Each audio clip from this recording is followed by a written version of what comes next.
So what we basically do girls நம்ம தான். அதாவது நம்மளுக்கு போர் அடிச்சா வந்து ஒரு ஸ்கின் கேர் பண்ணுறோம், ஹேர் கேர் பண்ணுறோம்னு ஒன்று பண்ணுவோம். என்னதான் வந்து மாங்கு டாக்டர்கிட்ட போயிட்டு நல்லபடியாக ஸ்கின்னை பார்த்துக்கிட்டாலும் இல்லை எதுவுமே பண்ணாமே நம்ம ஸ்கின் நல்லா இருக்கும் அப்படின்னு தெரிஞ்சும் ஒரு வேலை ஒன்று பண்ணுவோம். அது ஏன்னா நமக்கு போர் அடிக்குது. இந்த ஸ்நாக்ஸ் சாப்பிட்ற மாதிரி, டிவி பார்க்குற மாதிரி, let's do skin care today, hair care today அப்படின்னு சொல்லிட்டு எதையாவது ஒன்று வந்து வச்சுட்டு உட்காரும். என்ன மாதிரி எவ்வளோ பேர் இருக்கீங்கன்னு தெரில, நான் பண்ணுவேன் இதெல்லாம். பட் நமக்கு தெரியும் நமக்கு ஸ்கின்னில் அலர்ஜி வருது, நம்ம சும்மா விட்டாலே அது சும்மா ஒழுங்காக இருக்கும் அப்படின்னு. கேட்கறது இல்லையே. இந்த ஷீட் மாஸ்க்லாம் வைப்பாங்க, 5 வாங்கினா 5 ஃப்ரீ, மொத்தமாக 10 எங்கேயாவது போய் வாங்கிட்டு வந்துடுவோம். புதுசாக ஏதாவது இன்ஸ்டாகிராமில் பார்த்துருப்போம் ஸ்கின் கேர் மாஸ்க் அப்படின்னு சொல்லிட்டு. அந்த மாதிரி இன்னைக்கு ஒரு மாஸ்கை போட்டேன், சார்கோல் மாஸ்க் அப்படின்னு சொல்லிட்டு ஒன்று வச்சுருந்தாங்க. வாவ், ஒரே பிரைட்டன் ஆகிடும், அதாகிடும். எப்போ வாங்கினேன்னு ஞாபகம் இல்லை, பட் டேட்டெல்லாம் பார்த்தேன், எக்ஸ்பைரிலாம் ஆகலை, நல்லா தான் இருக்குது. சரி போடுவோமே அப்படின்னு சொல்லிட்டு போட்டு உட்கார்ந்தேன்.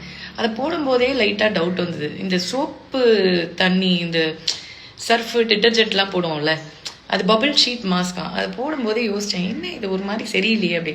சரி போடுவோம் அப்படின்னு சொல்லிட்டு போட்டேன். போட்ட உடனே ஒரு ரியாக்ஷன் ஒன்று காமிச்சிது. ஃபுல்லாக எரிய ஆரம்பிச்சு, ரொம்ப இல்லை, லைட்டாக அந்த டிங்லிங் ஆரம்பிச்சது. ஒரு மாதிரி ஏதோ சரியில்லையே அப்படின்னு யோசித்தேன். முன்னெல்லாம் நம்மலாம் எந்த அளவுக்கு அறிவாளினா அப்போதான் அந்த மாஸ்க் ஒர்க் ஆகுது அப்படின்னு நினச்சி இன்னும் கொஞ்ச நேரம் வைப்போம் அப்படின்னு ஆரம்பிப்பேன். 2 minutes வச்சுருப்பேன். No, this is not going right, skin ஏதோ சொல்லுது நம்மளுக்கு, இது ஏதோ ஆக போகுது அப்படின்னு சொல்லிட்டு எடுத்துகிட்டு போய் இப்படி பார்க்குறேன். ஃபுல்லாக சோப்பு நிறையா இருந்துச்சு.